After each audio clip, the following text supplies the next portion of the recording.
Good evening, I'm Anthony Robart. This is Crime Beat. Tonight, a mother makes a desperate public plea to her missing daughter. We just want you home safe. Please. A father develops his own suspicions. Things never made sense to me from day one. And the undercover operation that cracks the case. When we saw it go down, there were tears in our eyes.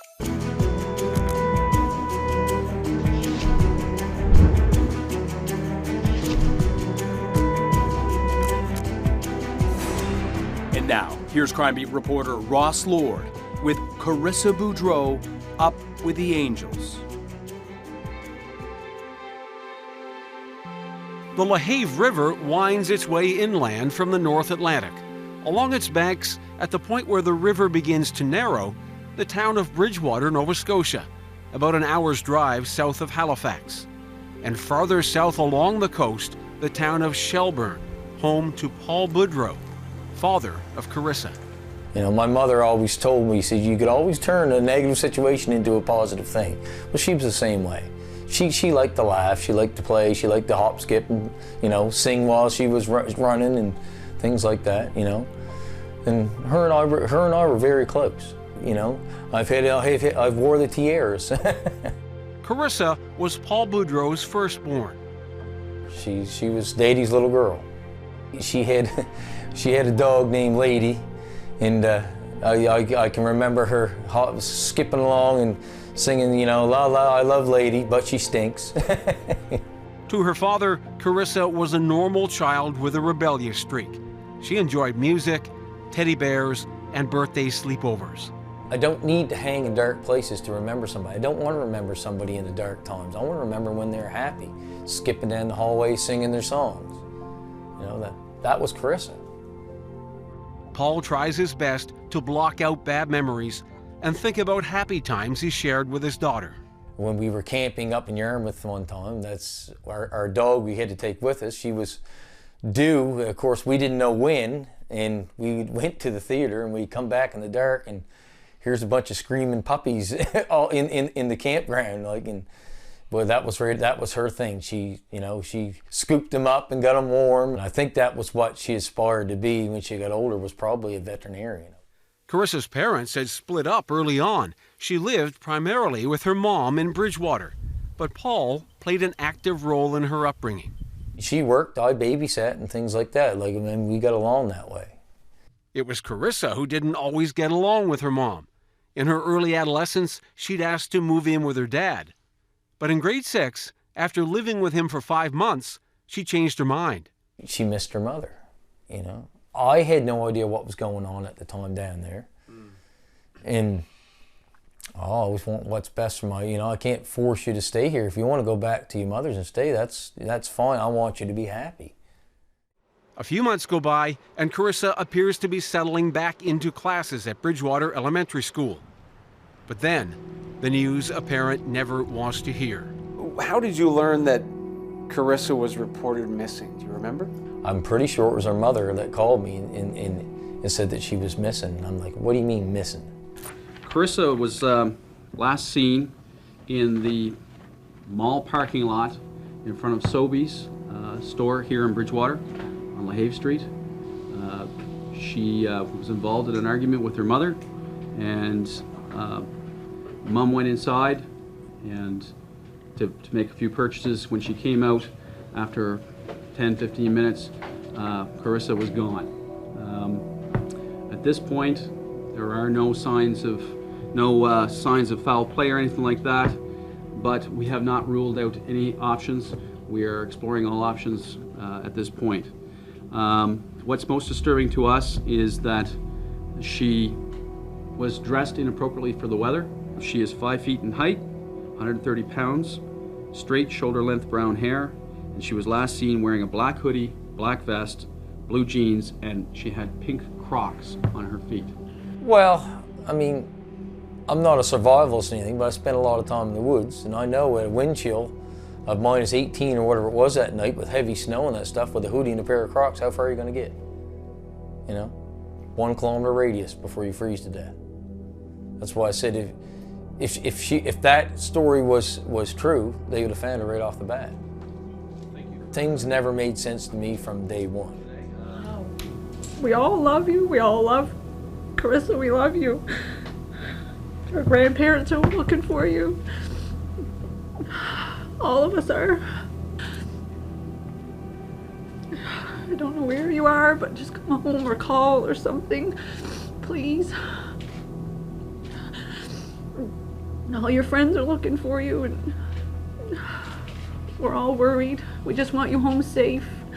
It's not like we're gonna get mad. We just want you home safe. Please. Okay. Coming up after the break. People report sightings of Karissa, and the community rallies together to try and find her.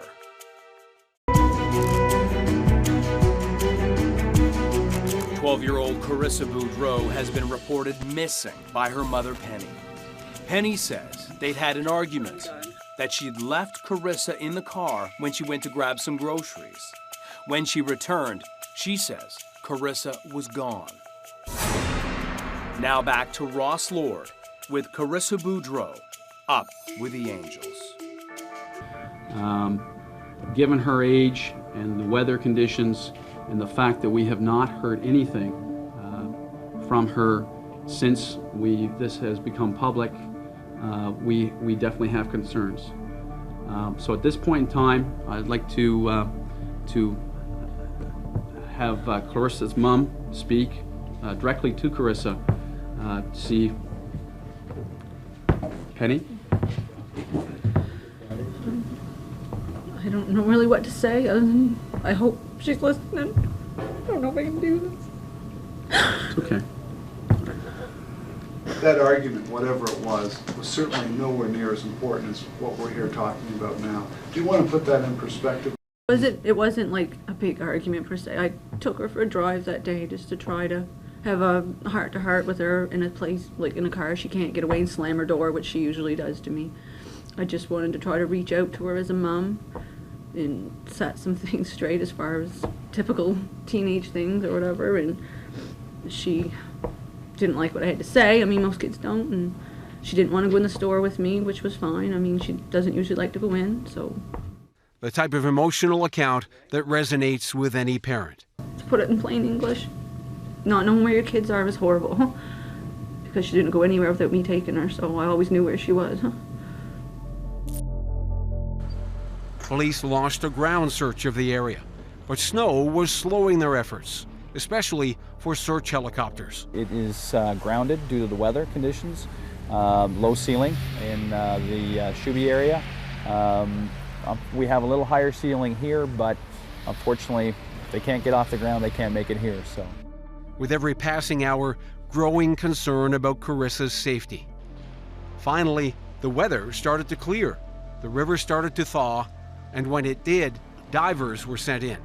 Most of us have kids, and you know, from time to time there's things that happen in our lives as well, but you know, we do this because we want to help people, and you know, we can make a difference sometimes, and hopefully here we're going to find out that she's not here and that she's somewhere safe. At the time of her disappearance, Karissa and Penny had been living with Penny's boyfriend, Vernon McCumber.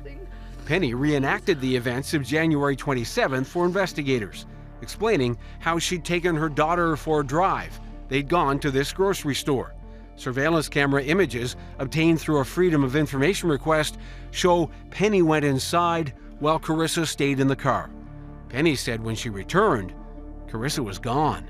We have no reason to believe at this point that there's any reason to disbelieve what Mom has told us. Still, no answers for the Bridgewater Police Service. They had almost exhausted all of their leads that they could do in a missing person.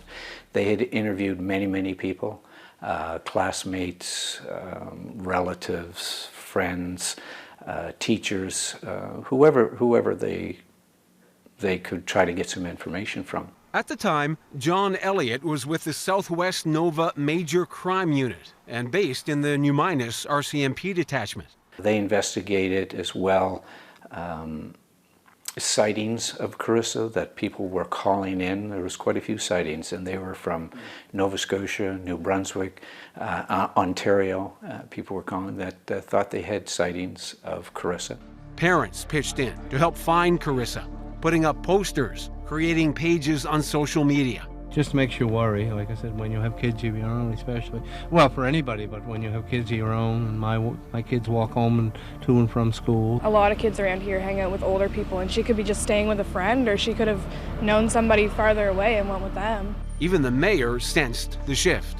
It's a mood of anxiety, and certainly moms and dads of young folks in the community are fearful at this kind of thing, where this kind of thing could lead. It had now been 5 days since Karissa's mom reported her missing. At a second news conference, Penny made another public plea. I just want to tell you that you have lots of people who love you and want you home. If not Karissa herself, somebody, let me know. It's hard to not know where your kid is. I'm done.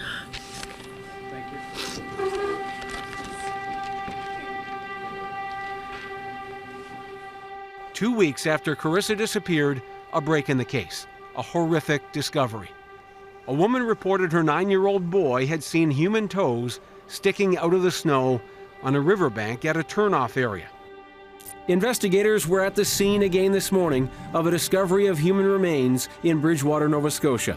But the discovery on Saturday still hasn't cleared up the mystery of what happened to Karissa Boudreau, the 12-year-old girl missing for more than 2 weeks. It's a young female, Caucasian. Police say answers about the remains found on this riverbank won't come until at least Wednesday, after Nova Scotia's chief medical examiner conducts an autopsy on the remains. But is it Karissa? The question is on everyone's mind in this small town. Coming up, police identify the body and reveal the cause of death, sending chills through the community.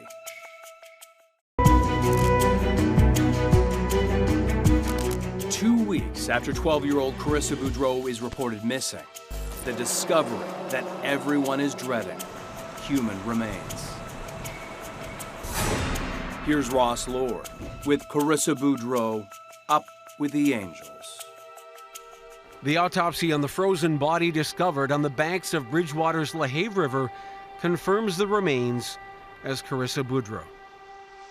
Because Karissa's body was found just outside the town limits, the RCMP is called in to lead the investigation.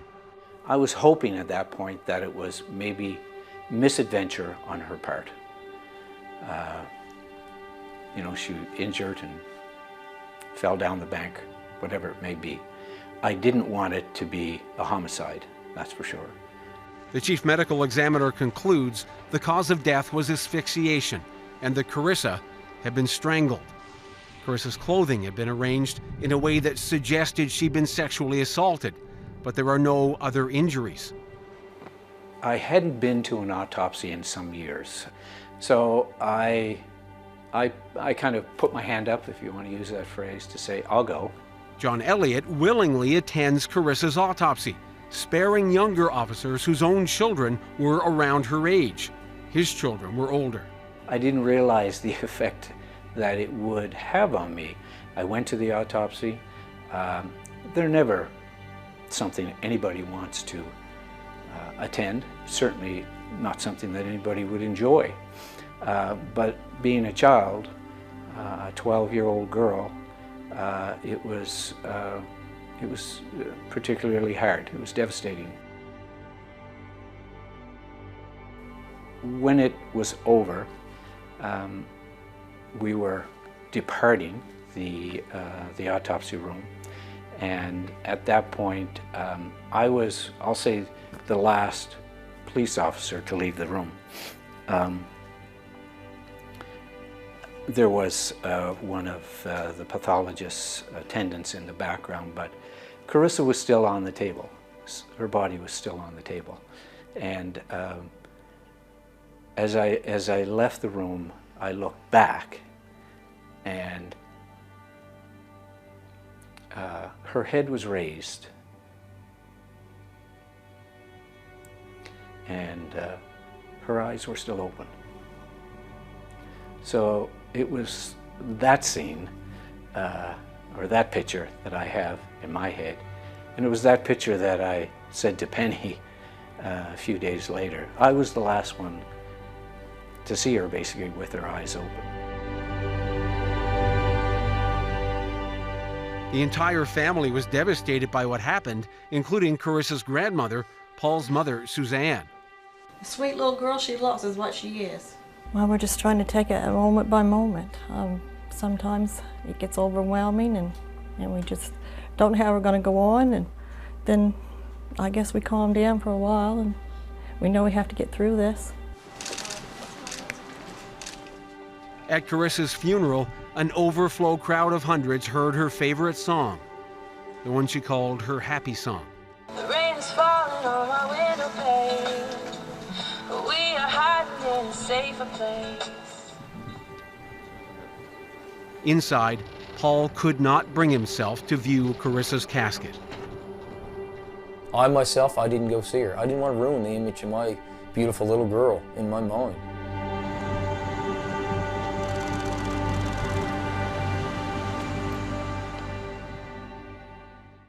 From Sobeys, maybe? Yeah. Okay.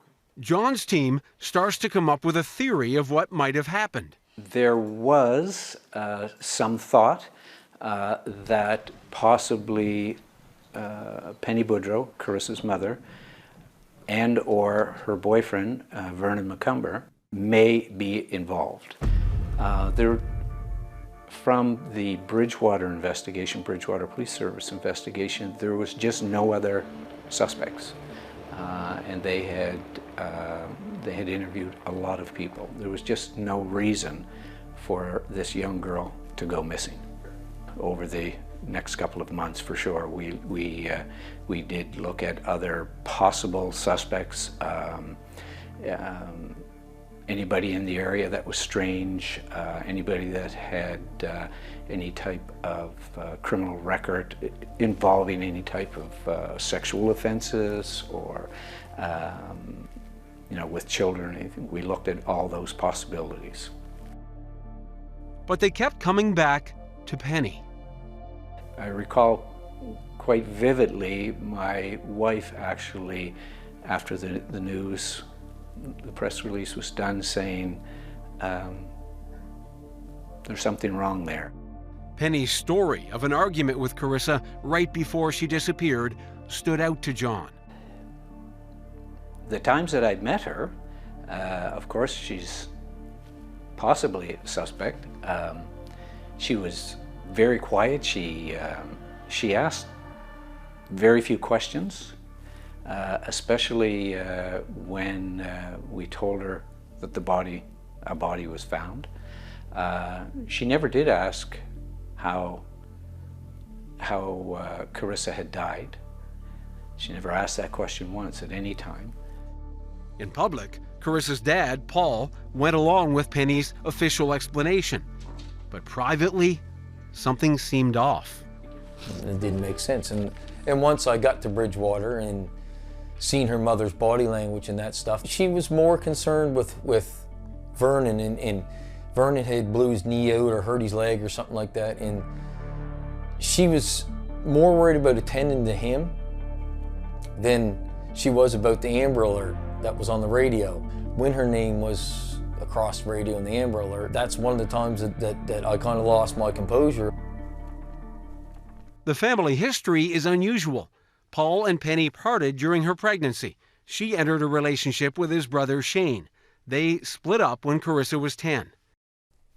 You know, somewhere along the lines, whether it was the experiences and the people she met after her and my brother parted, she became an altogether different person. You know, that heartless side came out into her more and more, I guess, as it went on. And I know how susceptible she is to any suggestion when it comes to any male paying attention to her. In December, Karissa had expressed her own thoughts in a series of handwritten notes. Police discovered them in Karissa's bedroom during a search of her mom's apartment. So on December 2nd, Karissa wrote, and you'll see it's dated December 2nd, 08, but it was actually in 07. I'm mad because Mom is engaged to Vernon. Mom made me move here. Mom broke up with Shane. I want a bigger room. I don't like Vernon living with us. The end, my life is ruined. By Karissa. Heart and a star. She said, I'm sad because, and this was written on December 2nd, I'm sad because, 1, I have to go to school tomorrow. 2, I miss Shane and Tracy. 3, I have to go to bed at 9:30 instead of 11. 4, I live in an apartment. 5, there's no room for my stuff.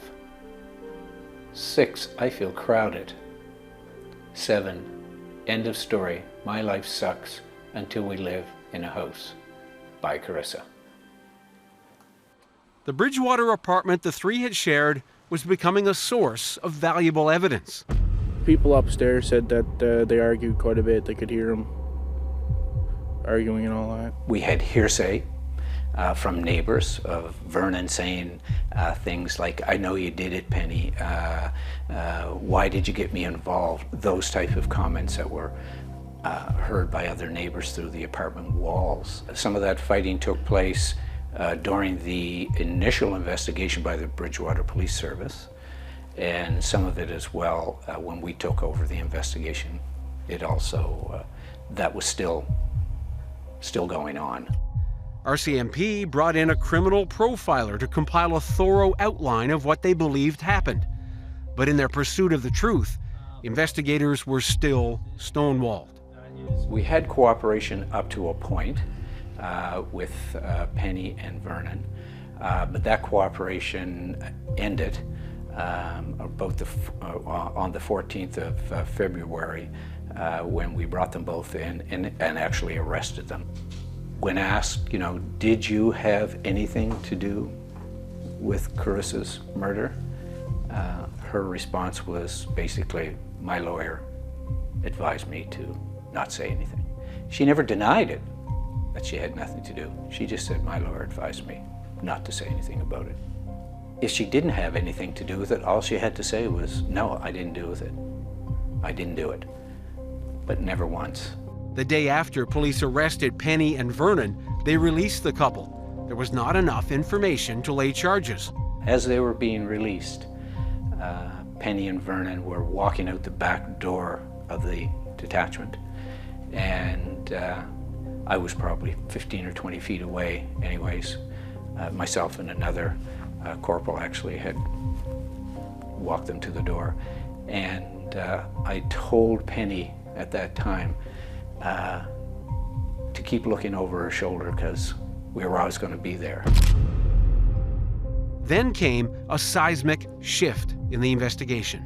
And we thought, well, we've exhausted everything else. We need to get to the truth. And an undercover operation is just that, to find the truth, to see if Penny was involved, or if she wasn't involved, or if Vernon knew, or if he didn't know. So we were into the investigation for a few weeks before the undercover operation started.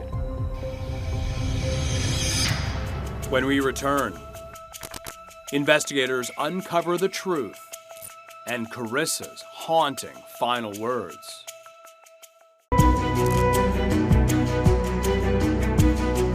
Welcome back to Crime Beat. At the time of her murder, 12-year-old Karissa had been living with her mother Penny and Penny's boyfriend Vernon. With suspicions mounting, police go undercover. Here's Ross Lord with Karissa Boudreau, Up with the Angels. Well, the intent of the operation, as I said, is always to get the truth. And that's what we were going after. The RCMP had opened a Mr. Big sting operation, where undercover officers pose as criminals. After gaining the trust of a suspect, the undercover operators promised to make the problem go away. First, they discuss exactly what happened. Mr. Big stings are controversial. Courts have ruled some have been abusive and can lead to false confessions. John Elliott says he and his RCMP colleagues took precautions to preserve fairness. The undercover operators themselves actually know nothing about what they're doing. They're more or less instructed to stay out or don't watch media reports or anything like that. They come into the operation fairly blind. John became the go-between from the main investigation to undercover cops. The undercover operators came to me and said Vernon McCumber had nothing to do with the homicide of Karissa Boudreau. He may have had suspicions of some sort, but he had nothing to do with that homicide. The focus was then changed to Penny. 4 months into the sting, Penny finally told the truth. We were actually in an adjoining room at the hotel, so we did have a live feed, video feed that was coming from the room where Penny was, and we were watching it unfold. We heard Penny, in her own words, say that she had murdered her daughter, Karissa. And it was, it was kind of a very surreal moment for me to hear that. You know, we were very happy, but at the same time it was a sad thing to hear. When we saw it go down, we looked at each other, and there were tears in our eyes that we had solved it. We were going to give the family some justice. Even those moments of relief were tainted by Penny Boudreau's shocking behavior. Sometimes jovial, as she described what she did, and actually reenacted it. And it was quite sobering to hear those words, for sure. Do you think in those moments, when you say she was jovial, was she maybe trying to impress who she thought this crime boss was, or is that something you think she actually felt? Hard to say, really. She probably trying to impress, for sure, because she's looking to be part of a crime family. The prosecution team was also confident Penny's confession would stand up in court. She provided holdback evidence, that is evidence that the police have uncovered, that they have not put into the public domain, and that only the killer would know. She provided those details, and as well that she provided information that led to the recovery of physical evidence of the crime that supported the confession that she provided. No video or audio recording of Penny's Mr. Big confession has ever been released. Neither has the transcript. But we do have the agreed upon statement of facts. In it, the graphic details of what Penny did to her daughter, a summary of what Penny disclosed to an undercover operator during the sting operation. After buying juice and bacon at Sobeys, Penny described returning to the car where Karissa was waiting for her. Out of the trunk, Penny grabbed a piece of beige twine and put it in her pocket. After driving Karissa around, once it was dark, she drove to a secluded spot. They both got out of the car. Penny said she pushed, tackled Karissa, and Karissa fell on her back. The only thing Karissa said to her was, "Mommy, don't." Penny said Karissa was scared. Penny said she was face to face with her daughter, which makes what she did next all the more horrific. Penny used her knees to pin Karissa down, then she strangled her with the twine. Penny told the undercover officer that when there was no more breathing, she dragged Karissa's body and put her in the passenger side of the vehicle, then she drove back into town. Penny then drove to a second location by the river. Some of Karissa's clothing had come off in the process of moving the body, but Penny left her daughter undressed. She felt this would make people think Karissa had been sexually assaulted. She said she rolled Karissa's body over the edge of the bank, knowing that the weather was calling for lots of snow and that she wouldn't be found for a while. Among the key holdback evidence, the position of the body and the state in which Karissa was discovered, and knowledge of a pink crock left behind at the first scene. Penny indicated she had been considering the murder for several days.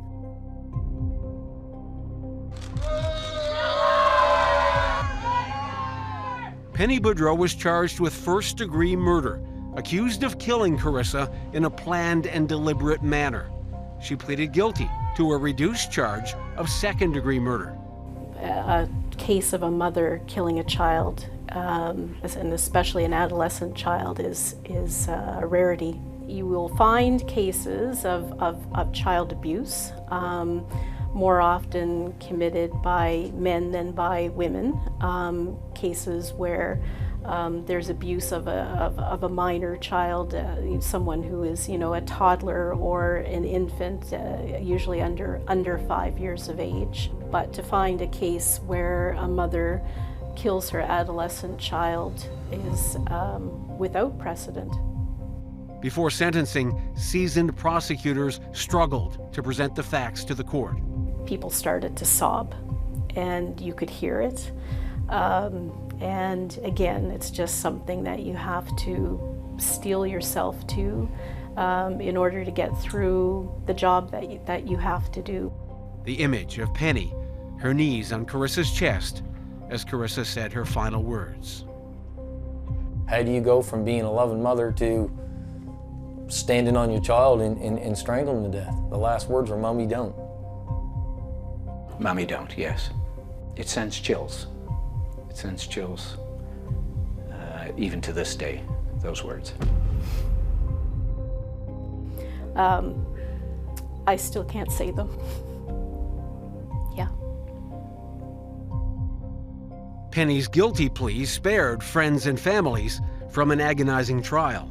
It would have been a long, drawn-out process that, as bad as it is, it would have probably made the situation worse. The judge said herself, crocodile tears, and that's all it's ever been, and that's all it ever will be. Penny, have you got anything to say? Sorry, Penny? She never showed any signs of remorse. She did say she was sorry in court at the day of the proceedings, but it was weak, and what was she sorry for? That she got caught, or that she actually murdered her daughter? And it wasn't until we showed her a bit of the video of her talking to the crime boss and describing what she did that she finally broke down. And she even wrote a letter to Karissa. That was the interviewer asked her to write a letter to Karissa and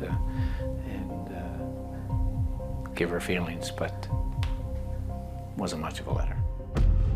The feeling of relief here in Bridgewater is tainted by new feelings of disgust. Members of the community, even experienced police officers, saying they're at a total loss to understand how a mother could do this to her daughter. Betrayal for the thousands of people who supported Penny, to the point of donating their hard-earned dollars to her fabricated campaign to find her daughter. Every single day that little girl was gone, we all prayed for her. And we're just hoping and hoping that she was going to come home safe. I am a mother too. And you fight, you walk away, you come back and things are better. You don't give life and take life. No one could understand why a 34-year-old grocery clerk with no previous criminal record would commit such an atrocity.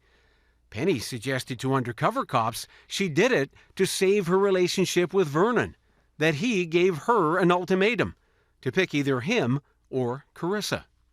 But Vernon said he had no idea Penny would murder Karissa. He denies he gave Penny an ultimatum, saying he only told Penny that the fighting between her and Karissa could not continue. She catered to his every little whim.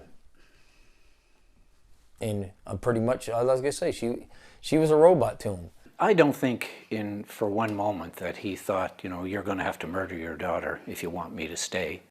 And I think he just meant, look, have Karissa go back to her father or her stepfather, and you and I can live together. But if you don't want to do that, then I'm going to move on. A psychiatric assessment found Penny had borderline personality traits, including fear of abandonment, distrust of others, and dissociative experiences.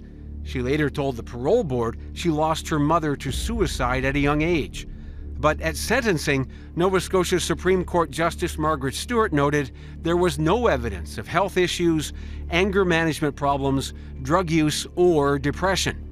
Justice Stewart concluded Ms. Boudreau is capable of manipulation and articulate in doing so, terminating a young, vibrant life full of promise for Penny Boudreau's selfish desire to guarantee a love life that had no room for a child. Justice Stewart added, any remorse flows from having an overwhelming case against her. Addressing Penny Boudreau directly, the judge said, you can never call yourself mother in conjunction with Karissa's name again, and the words "Mommy, don't" from a trusting and loving Karissa are there to haunt you for the rest of your natural life. Coming up, ensuring Karissa's legacy lives on. And Penny Boudreau's increasing freedoms. The town of Bridgewater, Nova Scotia, betrayed by a mother faking tears and pleading for help in securing the safe return of her daughter. In January 2009, Penny Boudreau pleaded guilty to murdering Karissa. We now return to Ross Lord with the conclusion of Karissa Boudreau up with the angels. In Bridgewater, 12 years have passed, but the trauma remains from a case that still defies belief. We're still dealing with it. We know from coast to coast murders happen, but not murders of children by parents. And so it's just, we're still struggling to process it. The current mayor of Bridgewater was a city councilor at the time of Karissa's murder. So we do have a Mothers of Angels place of reflection down in one of our parks, and that's where people are going because they still lay flowers where her body was found to this day. It's shaken how he sees the world. His 3 children were close to Karissa's age. My struggles now as a parent where I'm actually not able to sit through a movie where a child is being hurt. And I think there's lots of people having the same kind of trauma, if you will, from those events. I went to her gravesite on 2 occasions. That was part of dealing with what I had to deal with. She was just a normal 12-year-old girl. She wanted to grow up to be a veterinarian. She loved animals. I think it's important that she be remembered other than maybe a statistic in Nova Scotia crime reports or something. I think Karissa has to be remembered. And then I got word that Penny Boudreau, her mother, was applying for parole and had been granted some escorted day paroles, which I guess infuriated me in some way, made me angry. Sealing John Elliott's determination to write a book. So, yeah, it was something that I wanted to be told, and that there are lives affected by these types of things, and people should maybe know that. I had thought about writing the book for a number of years, actually. The more you talk about it, the more you, in my case, write about it, sort of the easier it becomes. Easier because John has suffered from PTSD, which he traces in large part back to this case. It hit home a lot harder than other homicide investigations had, and I've certainly worked more than 1 or 2. Penny has completed just over half of her 20-year prison sentence. She avoided a longer life sentence by pleading guilty. And she can apply for early parole after 15 years under a faint hope clause in the criminal code. Typically, a bid would have been launched by now. The parole board says it's prevented by the Privacy Act from disclosing if there's been an application. But she is gradually gaining more freedom, receiving escorted day passes to attend church several times a year. A psychological assessment in 2017 rated her as a very low risk to reoffend. But the assessment said her romantic relationships should be monitored to ensure her risk remains low. It noted attachment disruptions in early childhood appear to have made you vulnerable to engaging in unhealthy relationships and reacting with extreme distress when they are in jeopardy of ending. Penny declined our request for an interview. Paul says he understands it's how the system works as part of an inmate's rehabilitation, but he says he will oppose her freedom at every turn. Ever since it's happened, she's never faced any of us. I want her to look me in the eye and tell me that she's rehabilitated and she should be out she should be back out and starting life over again. Explain to me why you think that is. And if she can give me a good reason, then you know what? She's done her time, whatever, then, you know, if she can give me one good reason why she thinks that she should be out in the public and functioning again, you know what? I won't argue. But I guarantee that's not going to happen. Do you feel like there's been justice for Karissa? I don't know if there'll ever be justice for her. You know, I hope to this day the horrors of that's still in her mind every night when she closes her eyes. Is there any prospect or any situation that you can foresee where you would forgive Penny? Not a chance. Not a chance. There you go. Atta girl. Just go easy, Logan. Paul is rebuilding his life with a new wife, Kim, her 10-year-old son, Logan, and another daughter, 4-year-old Carmi. Come here. I don't want to be on this. Yeah, okay, that's enough. That's enough. Enough. Want to go feed the fish? Yeah. Okay. And I try to program my brain to leave the negative stuff where it should be, just locked away.